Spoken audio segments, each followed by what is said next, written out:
শিক্ষার্থীরা আসসালামু আলাইকুম। ভার্সেটাইল টি একাডেমি পেজে তোমাদের স্বাগত।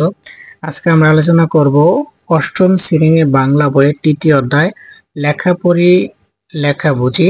এই অধ্যায়ে বলা হয়েছে 3.1.1 প্রায়োগিক লেখার বৈশিষ্ট্য। যেসব বৈশিষ্ট্য থাকলে কোনো লেখার প্রায়োগিক লেখা বলা যায় সেগুলো বৈশিষ্ট্যের মধ্য দিয়ে 3টি বৈশিষ্ট্য নিচে লেখো। লেখার পরে সহপাঠীর সঙ্গে আলোচনা করো এবং প্রয়োজনে সংশোধন করো। এরপরে দেখো 3.1.2 প্রায়োগিক লেখার উদ্দেশ্যটা কি?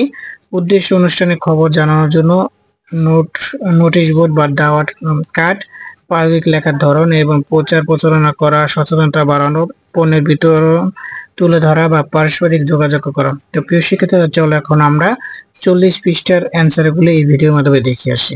শিক্ষার্থীরা, বলা হয়েছে বৈশিষ্ট্যগুলো লিখতে বলছে।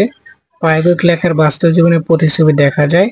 এবার এখানে লেখার বাস্তব তথ্য উপাত্ত ফুটে উঠেছে এবং প্রায়োগিক লেখার ব্যক্তিগত প্রয়োজন ও পছন্দের বিষয়টি ফুটে উঠেছে। এরপরে দেখো 3.1.2 প্রায়োগিক লেখার উদ্দেশ্যটা কি?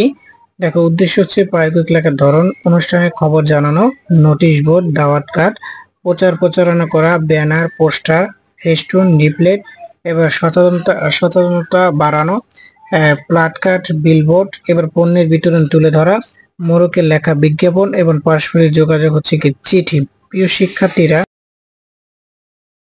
তোমরা দেখলা 40 পৃষ্ঠার ভিডিওর উত্তর আমি এই ভিডিওর মাধ্যমে দিয়ে দিলাম। ভিডিওটি কেমন লেগেছে কমেন্টের মাধ্যমে জানিয়ে দাও। পরবর্তী ভিডিও দেখার জন্য চ্যানেলটিকে সাবস্ক্রাইব করো এবং পেজকে ফলো দিয়ে রাখো। আজকের ভিডিও এই পর্যন্ত।